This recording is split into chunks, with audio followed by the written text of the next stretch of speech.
오늘은 다니엘 11장 31절에서 35절까지 말씀 묵상하겠습니다. 11장 31절에서 35절까지 말씀 봉독합니다. 군대는 그의 편에 서서 성소 곧 견고한 곳을 더럽히며 매일 드리는 제사를 폐하며 멸망하게 하는 가증한 것을 세울 것이요 그가 또 언약을 배반하고 악행하는 자를 속임수로 타락시킬 것이나 오직 저기 하나님을 아는 백성은 강하여 용맹을 떨치리라. 백성 중에 지혜로운 자들이 많은 사람을 가르칠 것이나 그들이 칼날과 불꽃과 사로잡힘과 약탈을 당하여 여러 날 동안 몰락하리라. 그들이 몰락할 때에 도움을 조금 얻을 것이나 많은 사람들이 속임수로 그들과 결합할 것이며 또 그들 중에 지혜로운 자 몇이 몇 사람들을 몰락하여 무리 중에서 연단을 받아 또 정결하게 되게 되며 희게 되어 마지막 때까지 이르게 하리니 이는 아직 정한 기한이 남았음이라. 아멘. 성전을 더럽히는 자들과 박해받는 경건한 사람들. 솔로미 6세 필로메토르는 에피파네스에 의해 매수된 측근들의 배신으로 인해서 패배를 하게 될 것이고 또 이렇게 철저하게 이 비천한 자 에피파네스는 계략을 세우고 애굽을 협공해서 승리하게 됩니다. 침공해서 이제 승리하게 되는데 그런 승리를 위해서는 무엇이든지 어떤 술수를 사용하든지 음 악을 행하는 아주 비천한 사람이었죠. 그래서 그가 본국으로 돌아가면서 에피파네스는 거룩한 도성 예루살렘에 들러 하나님의 영원한 언약에 기초한 그 유대의 신정 정치제도를 부정하죠. 그래서 자기 마음대로 대제사장을 세우고 바꿉니다.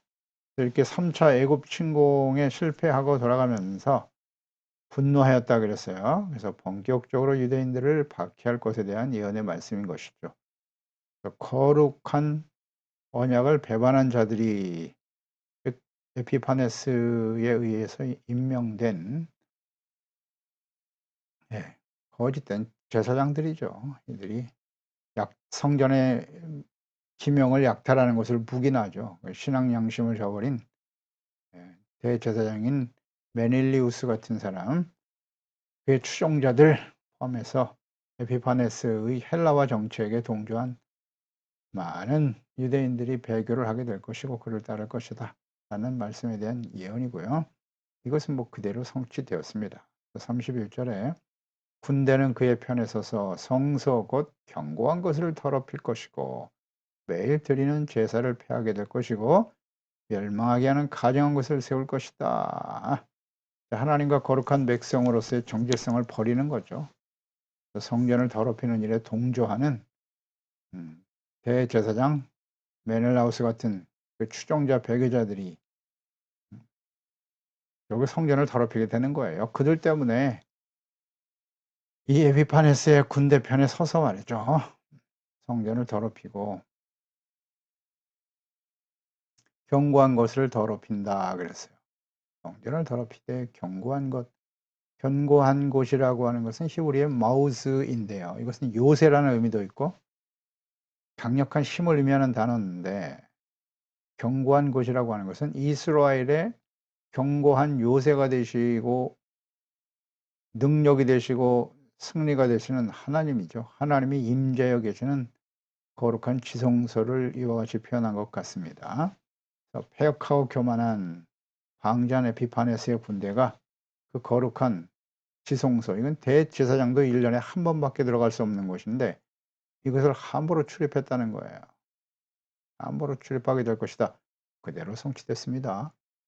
그리고 매일 드리는 제사를 폐하게 될 것이고 멸망하게 하는 가증한 것을 세울 것이다. 이것은 이미 다니엘서 8장 11절의 말씀 환상과 계시를 통해서 말씀하셨죠. 스스로 높아져서 군대의 주제를 대적하고 군대의 주제는 누구십니까? 하나님이시죠. 하나님을 대적하고 그에게 매일 드리는 제사를 없애버렸고 성소를 헐었다. 8장 11절은 성소를 헐었다고 표현하고 있고요. 오늘 본문 말씀에는 멸망할 것을 가증한 것을 성전에 세웠다. 폐했다. 이렇게 말씀하고 있네요. 율법에 명한 매일 드리는 제사를 폐했다. 하나님을 철저하게 대적하고 율법에서 분명히 하나님께서 명령하신 하나님의 백성이라면 반드시 해야 될 매일 드리는 제사를 없애버렸다는 거예요. 우상을 성전에 세우고. 그러니까 매일 드리는 제사는 아침과 저녁 정기적으로 드리는 상번제를 의미하는 것이죠. 민수기 28장 3절에 또 그들에게 이르라 너희가 여호와께 드릴 화제는 이러하니 1년 되고 흠없는 순양은 매일 2마리씩 상번제로 드려라. 아침 저녁으로 상번제로 드리라고 매일같이 드리라고 명령하셨죠. 그러니까 하나님과의 지속적인 교제를 통해서 죄를 버리고 의롭고 거룩한 하나님의 백성으로 살아가는 데 필요한 이 희생 제사를 폐했단 말이죠. 그러니까 제사의 의미는 무엇입니까? 속죄지 않습니까? 하나님 거룩하신 하나님 앞에 나가서 앞에서 이스라엘 백성들을 대신해서 제사장들이 희생 제사를 드림으로써 모든 죄를 용서받고 의롭다함을 얻고 하나님과의 관계가 회복되어 하나님이 다스리신 하나님의 나라를 온전히 이루어갈 수 있도록 하기 위해서 만든 것이 제사입니다.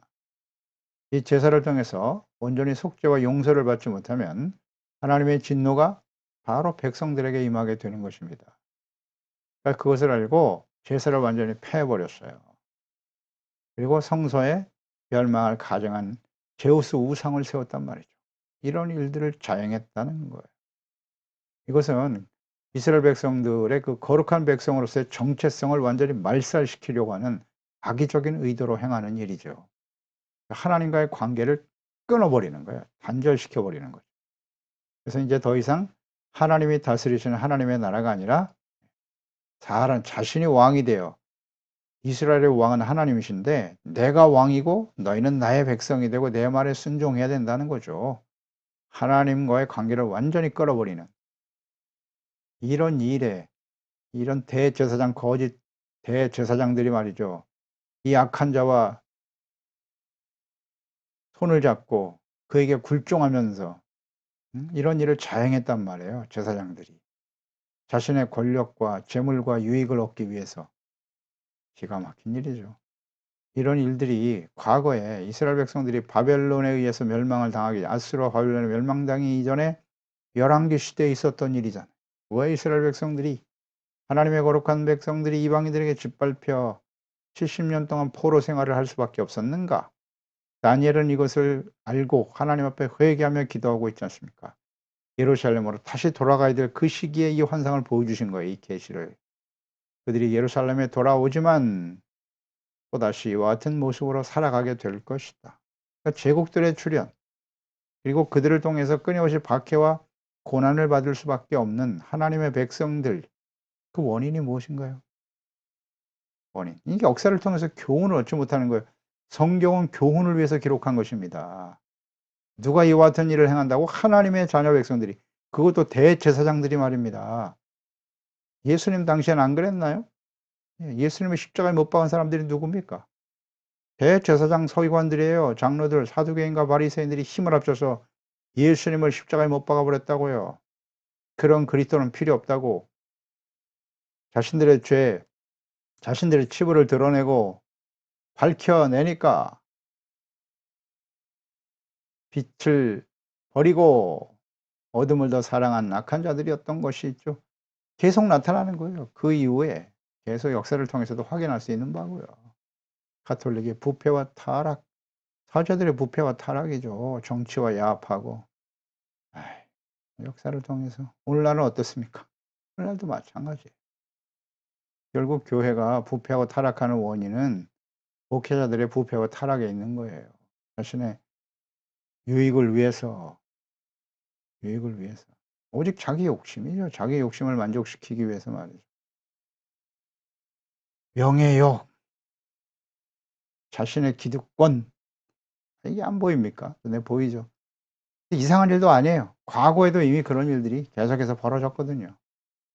보세요. 어떻게 하나님의 거룩한 백성 제사장이 말이죠. 힘 있는 권력자 밑에 야합하고 하나님의 성전을 이렇게 더럽힌답니까? 그 일에 앞장섭니까? 이제 이 일로 인해서 성전은 더럽혀졌고요. 이 안티오쿠스 에피파네스는 하나님을 경외하고 섬기는 이 신앙을 완전히 말살하고 더 넘어서 유대인들에게 우상 숭배를 강압적으로 강요한 거예요. 하나님의 성전에 제우스 신상을 세워 놨으니까. 이제 제우스가 너희들의 신이야. 섬겨 절하라. 참 악하죠. 야, 에피파네스와 결탁한 이 대제사장으로서 말이죠. 메넬라우스와 그를 따르는 배교한 유대인들, 더 나쁜 사람들이죠. 악한 자들. 이런 일들이 장차 벌어질 거예요. 400년 후에 벌어질 것을 하나님이 다니엘에게 보여주신 거예요. 계시하시고 그대로 기록하게 하셨습니다. 그대로 이루어졌습니다. 이것은 장차 그리스도를 대적하고 십자가에 못 박아 죽이게 될 예수님 당시에 패역한 지도자들의 모습이고요. 거짓 목자들. 그리고 이제 예수 그리스도가 재림하실 때에 마지막 7년 환란 동안 나타날 적그리스도의 전형적인 모습이죠. 7년 환란 동안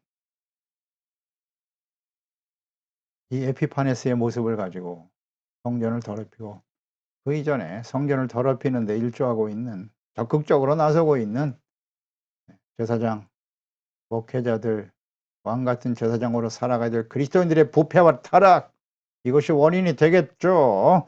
가면 갈수록 더 심화됩니다. 심화돼요. 여기 주목해야 됩니다.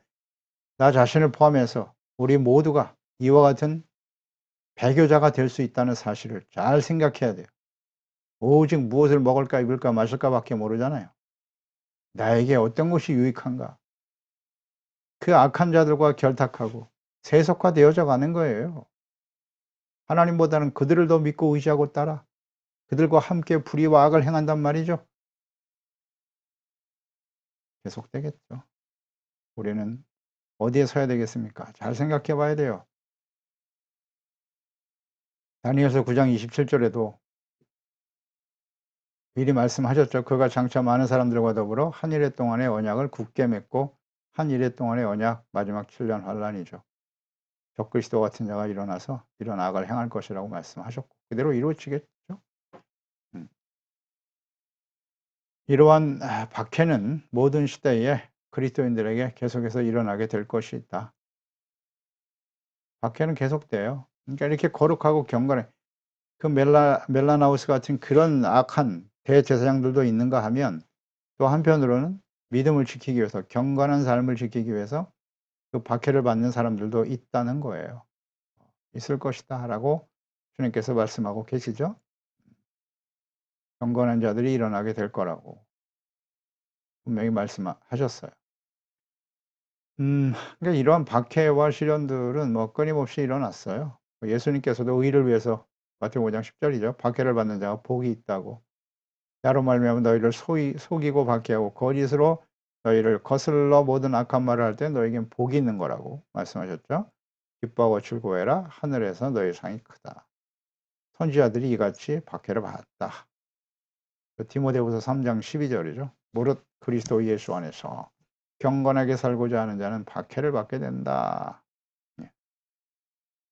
그래서 32절에 그가 또 언약을 배반하고 악행하는 자를 속임수로 타락시킬 것이나 오직 자기의 하나님을 아는 백성은 강하여 용맹을 떨치리라. 하나님을 아는 백성. 이런 백성들이 용맹을 떨치고 그 어려운 상황 속에서도 박해를 받을 것이다 라고 말씀하고 있잖아요. 언약을 배반하는 자들과는 달리 여호와의 신앙을 수호하고 율법을 준수하는 거룩한 하나님의 백성으로서의 정체성과 사명을 지키려고 하는 온전한 하나님의 백성들이죠. 그들이 강하고 용맹을 떨치며 박해를 견디고 순교를 당하게 될 것이다. 이런 일들이 일어날 것인데 실제로 이루어졌죠. 이루어졌습니다. 목숨 걸고 하나님의 언약의 말씀을 지키기 위해서 악한 자들과 용감하게 대적하여 일어날 것이라는 말씀이에요. 이 예언의 말씀이 실제로 이루어져요. 이루어지는데 그 당시에 있었던 하시딤이 있었어요. 이 하시딤이라고 하는 모임 공동체가 있었는데 이들이 아주 믿음의 담대함을 가지고 하나님을 바르게 섬기겠다고 일어난 사람들인데, 이 하시딤은 하나님의 말씀을 목숨 걸고 지키겠다라고 하는 단호한 확신을 가지고, 이들은 이제 서서히 진행되는 그 헬라와 에피파네스의 그 악행을 따를 수 없다는 거죠. 그래서 저항하며 일어난 것이죠. 그래서 그중에 이제 하시딤이 운동이 확산되면서 마카비가 일어나죠. 마카비 집안에 마카비가 일어나서 에피파네스를 대항하는 그런 운동이 일어나게 되죠. 이때 이제 많은 사람들이 여기 동조하게 돼요. 동조하게 되는데, 음, 계속해서 정치적인 자유를 얻기 위해서 싸우는 데는 사실 관심이 없었어요. 나중에 이 하시딘 가운데에서 이제 바리새인들이 나오게 되는 것인데, 이들은 정말 경건하고 온전한 하나님의 믿음, 성전을 회복해야 되겠다고 하는 일념으로 최선을 다해서 헌신했던 사람들이죠. 이 하시딘 운동, 마카비 혁명으로 이어지게 되고, 결국 이를 통해서 에피파네스가 쫓겨나죠. 그래서 이제 예루살렘이 회복되어져 하누카라고 하는 절기를 만들어내기도 하는 것입니다. 그러니까 이런 일들이 있을 것이다 라고 예언하고 계시는 거예요. 그런데 문제는 이 악행하는 자를 속임수로 타락시킬 것이나 오직 자기 하나님을 아는 백성은 강하여 용명을 떨치게 될 것이다 라는 말씀을 하셨고요. 이어서 33절에 보면 백성 중에 지혜로운 자들이 많은 사람을 가르칠 것이지만 그들이 칼날과 불꽃과 사로잡힘과 약탈을 당하고 여러 날 동안 몰락하게 될 것이다. 이런 말씀으로 이제 이어지죠. 엄청난 박해를 당한다는 거예요. 여기 지혜로운 자들은 역시 지혜의 근본은 하나님을 경외하는 데 있지 않습니까? 그러니까 하나님을 경외하는 자들이죠. 목숨 걸고 하나님을 경외하고 거룩한 하나님의 백성으로 살겠다고 확신한 사람들. 그래서 많은 사람들을 가르치고 하나님께로 돌아오도록 이끌어 가겠지만 그런 엄청난 박해와 고난을 당해야 할 것이다 라는 예언의 말씀이에요. 그래서 이게 얼마나 많은 고난을 당했냐면 그 당시에 마카비서의 기록에 의하면 이 에피파네스는 한 사흘 만에 3일 만에 유대인인 8만 명을 죽였다 그래요. 8만 명을 죽였다. 그러니까 보이는 대로 뭐 어른, 아이, 남녀노소 불구하고 모조리 다 보이는 대로 다 죽였다는 거예요. 3일 동안. 그러니까 유대의 관습대로 아들을 할례시킨 사람들을 찾아내서 할례, 유대의 법을 지키지 말라고 했는데 할례를 시킨 자는 엄마와 아이 모두 다 그 예루살렘 성막에서 떨어뜨려 죽였다는 거예요. 어마어마하죠. 이것은 마치 애고방 바로가 말이죠. 남자아이가 태어나면 모두 다 나일강에 던져 죽여라 라고 했던 바로 왕과 비슷하죠. 그보다 더 악한 악을 행한 사람이 바로 이 안티오쿠스 에피파네스입니다. 근데 이것을 지금 예언해 놓으셨고요. 이 말씀대로 다 이루어졌어요. 34절에 보면 그들이 몰락할 때에 도움을 조금 얻을 것이나 많은 사람들이 속임수로 그들과 결합할 것이다. 이런 말씀도 있네요. 신실한 하나님의 백성으로 살기를 원했던 사람들, 그들은 결국 이렇게 몰라의 길을 가게 되지만 도움을 조금 얻을 것이다. 이것은 이제 하시딤의 저항운동이 극심한 박해로 잦아들 무렵 이제 마카비가 일어나서 혁명을 일으키는 그런 과정을 말씀하고 있는 것 같아요. 마카비 혁명에 동참한 많은 유대인들이 있었어요. 정말 순수하게 우리가 하나님의 거룩한 백성으로 주님을 섬기겠습니다. 뭐 그런 사람들도 있었지만 그 사람들은 아주 극소수였다. 그러니까 많은 사람들이 속임수로 그들과 결합할 것이다 라는 말씀이 있잖아요. 이것을 보면 이 마카비 군대의 기세가 굉장했거든요. 그래서 이제 어쩔 수 없이 이 운동에 동참한 경우가 상당히 많았다 그래요. 그 역사적인 기록을 보면. 그래서 후일 이들은 다시 언약을 배반한 자의 반열로 돌아가고 말아요. 그러니까 언제나 어디가 더 힘이 세냐. 마카비가 힘이 있는 것 같이 보이네. 그러면 그쪽에 섰다가 이제 이들의 힘이 약해지니까 그러면 다시 나에게 어떤 사람이 유익이 되지? 그 사람이 뭐 이방인이건 안티오쿠스 왕이건 상관없어. 나의 삶이 좀 여유로워지고 좀 더 나아진다면 나는 그 사람 편을 따를 거야. 그 당시에 이스라엘 백성들이 이와 같은 성향을 가지고 있었다는 말씀이에요. 그 예언의 말씀이 그대로 이루어집니다. 이루어져요. 그러니까 오늘날도 이 하나님의 백성들이 이와 같이 부패하고 타락했다는 건데 하나님의 백성 이스라엘이었다는 걸 주목해야 합니다. 모든 시대의 그리스도인들 역시 마찬가지였고요. 오늘날 이 시대도 마찬가지예요. 우리가 하나님의 자녀인데 우리가 이 세상을 살아가면 이 세상에는 하나님이 없어요. 또 힘 있는 권력자들이 있어요. 나에게 삶을 영위할 수 있는 힘과 능력이 있는 사람들이 있단 말이죠. 그들에게 우리는 어떻게 반응하는가? 나의 삶에 유익이 되고 뭔가 좀 경제적인 이익을 얻게 해 주고 내 삶을 좀 편안하게 해줄 수 있는 사람은 그가 불의를 행하고 악을 행하고 어떤 사람이건 상관없다는 거예요. 그쪽 편에 서는 거예요. 그들 편에 서고 하나님의 백성들이 거룩함을 상실하고 말이죠. 의롭고 거룩하고 진실한 믿음으로 살겠다고 하는 그리스도인의 하나님의 자녀로서의 정체성과 사명을 던져버리고 그저 경제적인 이익, 경제. 나에게 누가 이익을 줄 것인가?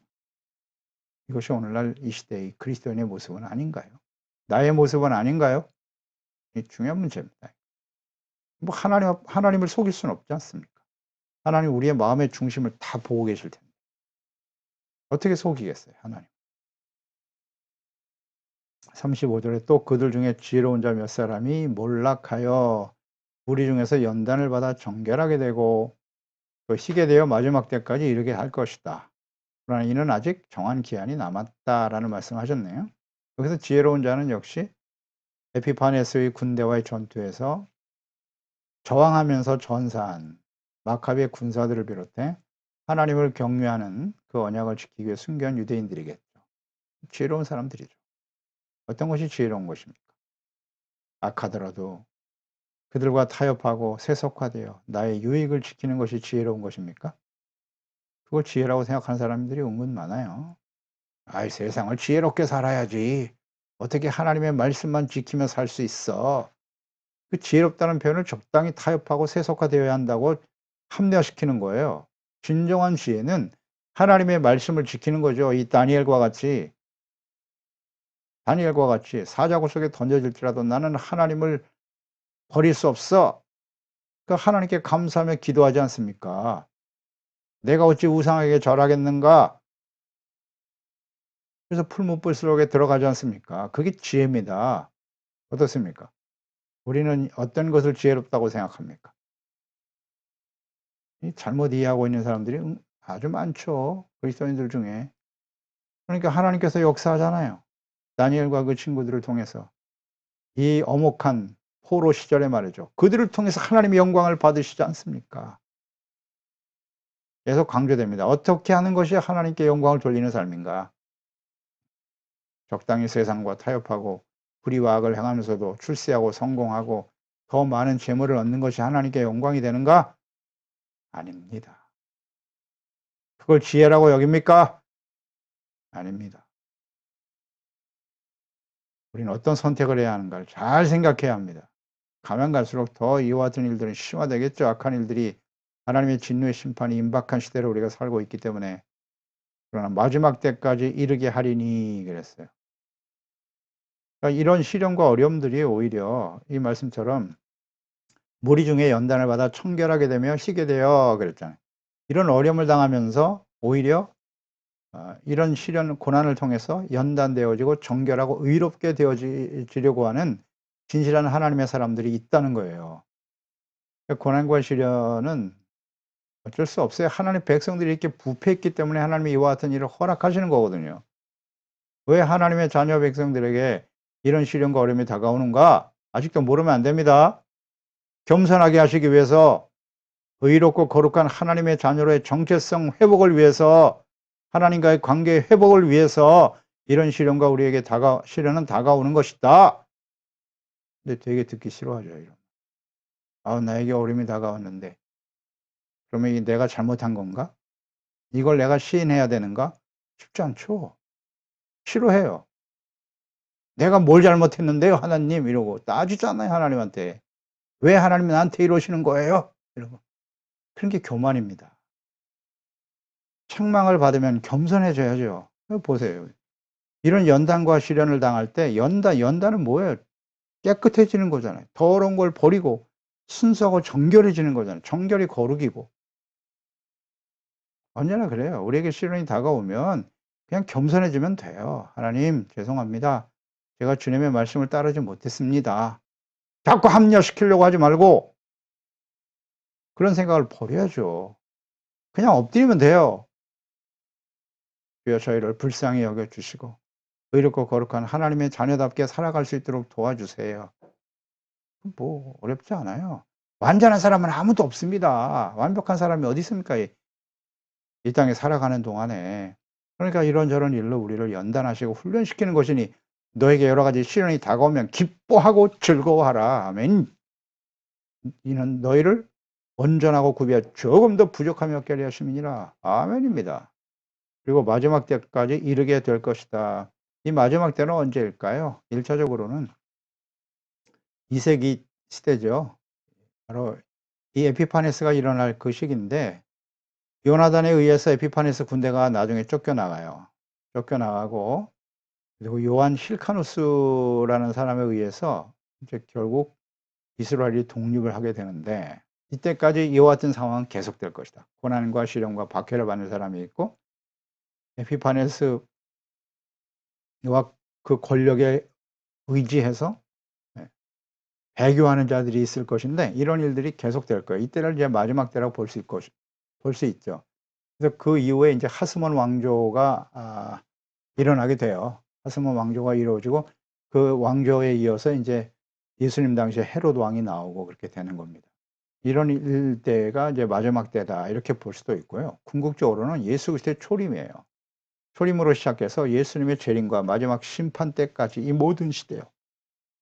모든 시대에 그 복음을 대적하는 자들 많은 박해와 시련을 당하면서 순교를 당하는 순수한 믿음을 지키기 위해서 순교를 당한 사람이 있는가 하면 이렇게 악한 세상과 힘 있는 자들과 결탁해서 세속화되어지고 정치 권력과 야합하고 뭐 이런 일들이 모든 시대에 뭐 카톨릭을 통해서 우리가 확인할 수 있는 거죠. 부패하고 타락하게 되죠.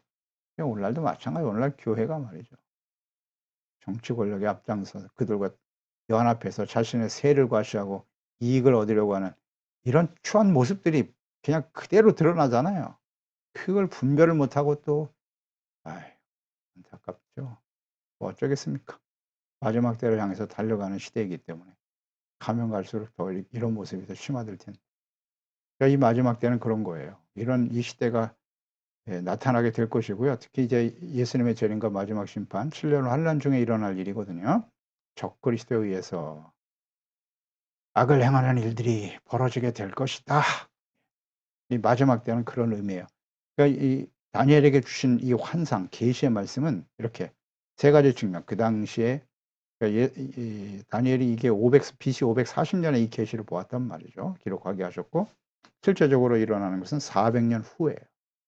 400년 후에 일어날 이스라엘과 주변 나라 열강들에 대한 예언의 말씀이고 그 마지막은 예수 그리스도의 초림과 재림으로 이어져서 마지막 7년 환란 요한계시록의 심판이 이 땅에 쏟아질 때까지 전체 내용을 가지고 있다. 하나님은 그런 마음을 가요. 왜 하나님은 어제나 오늘나 영원토록 동일하신 분이잖아요. 그 미래에 일어날 일들을 이 다니엘의 계시에 그대로 축약해서 보여주고 계시는 겁니다. 그래서 이 다니엘의 계시의 이 말씀, 환상과 계시의 말씀이 대단히 중요해요. 이것을 바르게 이해해야 돼요. 어렵지도 않아요. 오늘 우리 계속 묵상하고 있지 않습니까? 다니엘을 통해서 환상과 계시를 보여주신 하나님의 뜻이 어떤가? 그것이 역사 속에 어떻게 일어날 것인가? 결국은 하나님의 백성들이에요. 주변에 열강들 제국들이 일어나지만 그들을 통해서 박해와 시련을 당하게 될 거고 그러나 그 원인은 뭐냐? 원인은 뭐냐? 나와 있잖아요. 멜라나우스 같은 이런 부패한 제사장들, 거짓 목자들이 일어나서 정치 권력과 야합하고 예수님 당시의 대제사장들 역시 마찬가지죠. 이런 일들이 계속될 것이라는 거예요.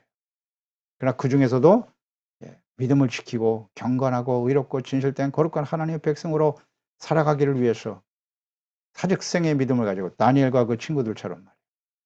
거룩함을 지켜 어쩔 수 없어요. 이 악한 세상 속에서 경건하게 살고자 하는 자는 박해를 받을 수밖에 없는 겁니다. 그러나 예수 그리스도 안에서 우리가 영광스러운 하나님의 자녀가 되었고 영광스러운 하나님의 나라를 상속받기 위해서는 이 시대에 살아가는 동안에 고난을 받는 것은 너무나 당연한 일입니다. 이상한 일도 아니에요. 로마서 8장 17절 자녀이면 또한 상속자요 곧 하나님의 상속자요 그리스도와 함께 상속자니 우리가 그와 함께 영광을 받기 위해서 고난도 함께 받아야 할지니라. 아멘입니다.